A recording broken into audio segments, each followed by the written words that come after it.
and certainly no reference at all to President Mubarak. This after he, on Thursday night, disappointed the entire crowd there by appearing on television and saying that he will not resign. Well, the numbers are starting to gradually increase out here. It started out early in the morning with roughly a couple of hundred people gathered outside the palace. There are now up to perhaps 1,000 people here. More numbers are expected. That there seems to be a crowd marching now from Tahrir onto the palace. Another mass of protesters heading towards Tahrir Square. It seems to be a kind of new front line, if you like. Friday prayers have ended and thousands of people coming through towards the television station and radio station building. There's a lot of armory there. This is a potent symbol of this regime. It's its communication center, and so therefore there's probably unease in the military about what's going on there. Every minute goes by, thousands of pro-democracy protesters are joining a crowd that is easily in the hundreds of thousands. Unlike the day before on Thursday, where the statements that were coming out of the government were very much hyped and anticipated, Friday's events seemed very, very subtle and actually very rapid in terms of the development. We knew that by Friday morning, dozens, if not hundreds of protesters had moved towards the State and Television Building. Hundreds more had gone towards the presidential palace. So we knew that the Liberation Square protesters had slightly taken to the streets in a different manner. And by Friday afternoon, we were told that there was going to be a statement by the office of the president. We think it's going to happen right now. We're watching state television here now who are running their titles. We were actually filming in the square because there were hundreds of people who were there praying. Bismillah ar-Rahman ar-Rahim. In the name of Allah, the most gracious, most merciful. My fellow citizens, at these hard circumstances our country is experiencing, President Mohammed Hosni Mubarak has decided to waive the office of the President of the Republic and instructed the Supreme Council of the Armed Forces to run the affairs of the country. May God guide our steps.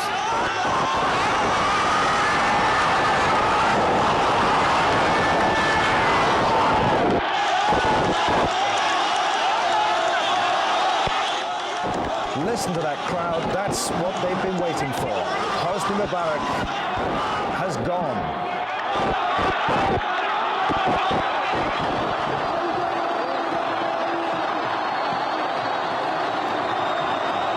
The whole idea of Egyptians just being submissive and worshipping their pharaoh, all this is just, you know, no one can ever say this again.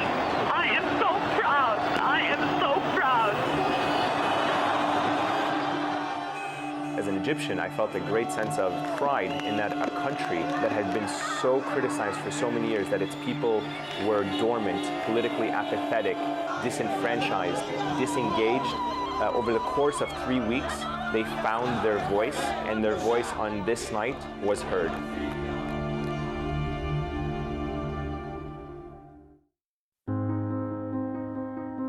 It is in the details, a look, a connection, the moments that reveal the truth. Award-winning documentaries from critically acclaimed filmmakers. Witness documentaries to open your eyes. At this time on Al Jazeera. From local traders to international finance, it's commerce that makes the world go round. For global companies and developing markets, communication is the currency, and information is the most valuable commodity. Counting the cost at this time on Al Jazeera. The relocation of the Ahmadiyya has magnified the issue of religious intolerance in Indonesia. Is this inevitable in a multicultural society? And is the government turning a blind eye? 101 East at this time on Al Jazeera. A history of guerrilla warfare. A place on the global stage. They were an organization created for a stateless population. But before fighting for their land, why did the PLO fight for independence from their Arab neighbors?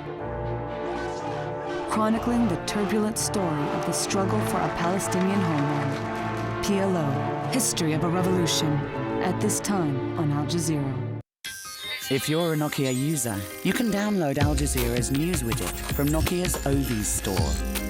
The news widget, available on compatible Nokia devices, gives users quick and easy access to real-time news updates from Al Jazeera English. See the world in real time. Al Jazeera Mobile.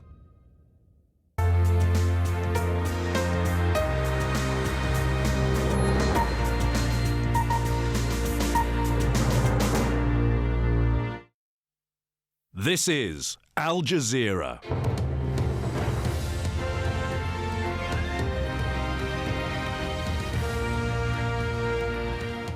Welcome to the News Hour. I'm Anand Naidu. From Al Jazeera's news centres in Doha, London and Washington, D.C., these are the main stories.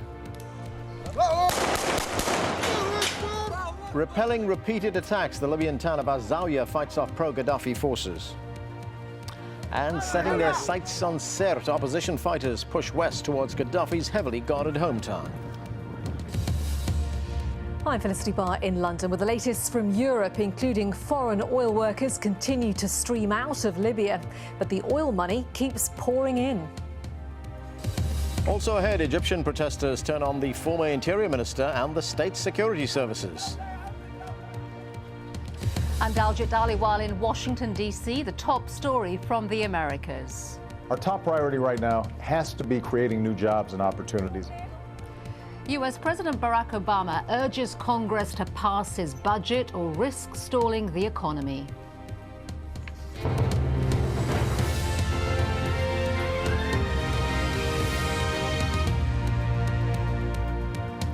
We begin this news hour in Libya, where forces loyal to Muammar Gaddafi have been launching new and widespread attacks. But armed opposition groups have been fighting back in a bid for control of key cities across Libya. In Tripoli, security forces continue to crack down on any hint of dissent in a bid to maintain control of one of Gaddafi's last remaining strongholds. But the fiercest fighting has taken place west of Tripoli in Azawiyah. Government forces there have launched a second attack after rebels drove them out earlier. Further east, a Libyan jet fighter has crashed near Ras Lanuf. Armed rebel groups there are now on the move. After taking the strategic oil port city from government hands, they've now vowed to move to Gaddafi's hometown of Sirte. In the eastern city of Benghazi, where the uprising first kicked off, 17 people died when an ammunition depot exploded there early on Saturday. Lawrence Lee looks at the ongoing battle for Libya. One of the big debates during this conflict has been to do with the strength of the Libyan army, and pictures like this have been rare. This is the brigade trying to retake the town of Azawiyah, not far from Tripoli, where the fighting has been ferocious. Residents have claimed indiscriminate fire by the army. Soldiers loyal to Gaddafi say this is one fight they're winning. With God's will, we are controlling the entrances and exits of Azawiyah. They cannot get out of the town, and they will not be able to do anything anymore. We are controlling it, and we will control more. If the latest bombardment of Azawiyah is anything like this attack from Thursday, it's easy to understand why locals speak of chaos. Ordinary people are helpless.